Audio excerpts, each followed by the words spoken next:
Asante sana mpenzi mtazamaji wa Mokenya TV mahali popote ulipo.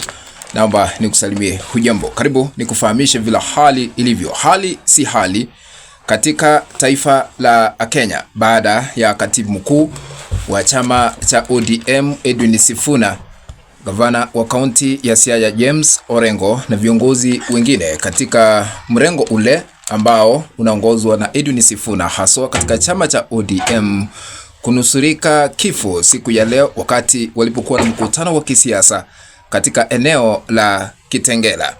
Naomba kuuliza swali kabla nikufahamishe ni kipi ambacho kilikuwa kinaendelea, ni kipi ambacho kiliweza kushuhudiwa na ni kivipi mkutano huo uliweza kusambaratishwa na maafisa wa polisi.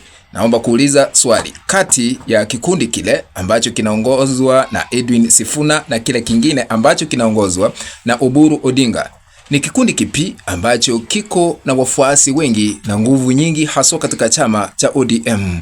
Ni kikundi cha Sifuna ama Oburu Odinga? Niandikie katika sehemu ya maoni. Karibu nikufahamishe zaidi ni kipi ambacho kiliweza kufanyika. Siku ya leo ni siku ya Jumapili tarehe 15 mwezi huu wa pili mwaka huu 2026. Edwin Sifuna ambaye ni katibu mkuu wa chama cha ODM alikuwa na mkutano na baadhi ya viongozi kutoka chama cha ODM, mkutano ambao ulifanyika kule Kitengela katika kaunti ya Nairobi. Punde si punde maafisa wa polisi waliweza kuwatawanya ama kutawanya. Mkutano huo ulikuwa unaongozwa na Edwin Sifuna, James Orengo, Babu Owino ambaye ni mbunge, Anthony Kibagendi ambaye ni mbunge wa Kitutu Chache Kusini, Richard Onyonga seneta wa Kisii, Ososi Godfrey ambaye ni mbunge. Walipokuwa wanazungumza waliweza kuvamiwa na vitoa machozi na kutawanywa. Mkutano huo ulikuwa umejaa pomoni, wafuasi wengi walikuwa wanaimba Sifuna ndio sisi, sisi ndio Sifuna. Ni kipi ambacho nitaendelea kukufahamisha na kukuonyesha picha halisi vile hali ilivyokuwa. Hapo kado yangu nitakuwa naonyesha tu picha vile hali ilivyokuwa katika mkutano ule. Ni kipi ambacho kiliweza kufanyika? Unapoendelea kutazama hii kanda, tukabidhi like, na ikiwa hauja subscribe. Number 1, kikosi hiki cha Edwin Sifuna walisema Rais William Ruto ni one term.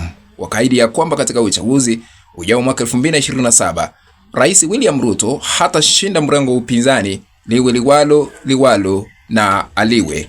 Wakati walipokuwa wakiimba one term, ndio vitoa machozi viliweza kurushwa na kutawanya wafuasi ambao walikuwa wamejaa katika eneo la Kitengela. Namba 2, katika mkutano huo walisema ya kwamba ODM halisi inaongozwa na Edwin Sifuna, wale wengine ni wa kulipwa.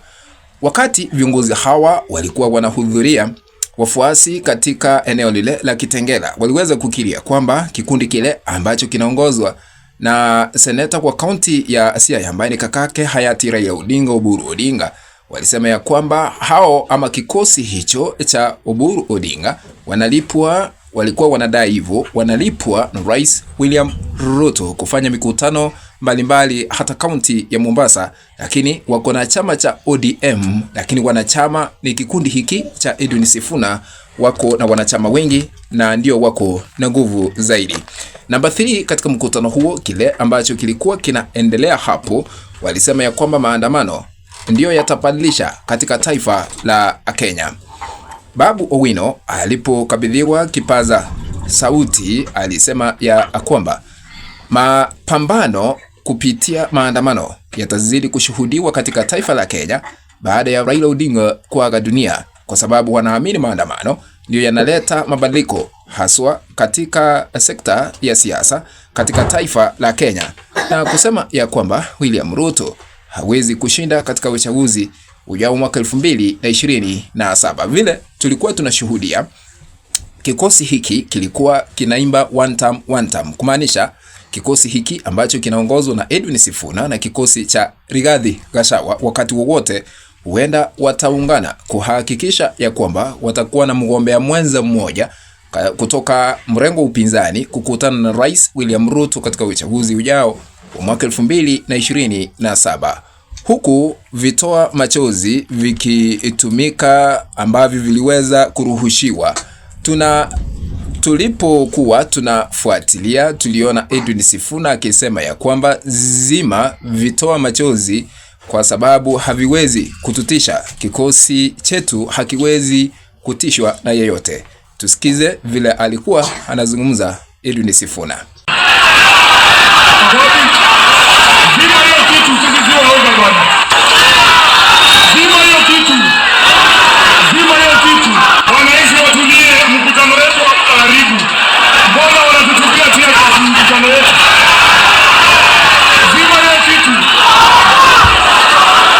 Sauti hiyo ni ya Edwin Sifuna, lakini makali yakazidi. Ikabidi viongozi hao na wafuasi kutawanyishwa, kisha baadaye tukashuhudia magari yakiondoka eneo la Kitengela kwa mwendo wa kasi, wakiondoka kuelekea barabara zingine tofauti ili kujiokoa baada ya kuhofia maisha yao. Jambo hili limeweza kushuhudiwa na sio mara ya kwanza kushuhudia mambo kama haya. Baada ya kikosi chochote kile kinaonekana wakiimba one time, one time, one time. Kila mmoja ameingia mitini. Tunafuatilia, kisha baadaye tukirudi tutawafahamisha walielekea eneo lipi, kwa sababu tunaendelea kufuatilia. Ni vile tunapotayarisha kanda hii. Ni saa ngapi hizi? Ni saa 9 na dakika 45. Baadaye nitawafahamisha walikoenda baada ya kutawanyishwa na vitoa machozi ambavyo vinadaiwa kutumiwa na maafisa wa polisi, kwa sababu mwananchi wa kawaida hawezi kuwa na tear gas. Wale ambao wanaruhusiwa kuwa nazo sio wengine ila tu ni vyombo vya dola humu nchini.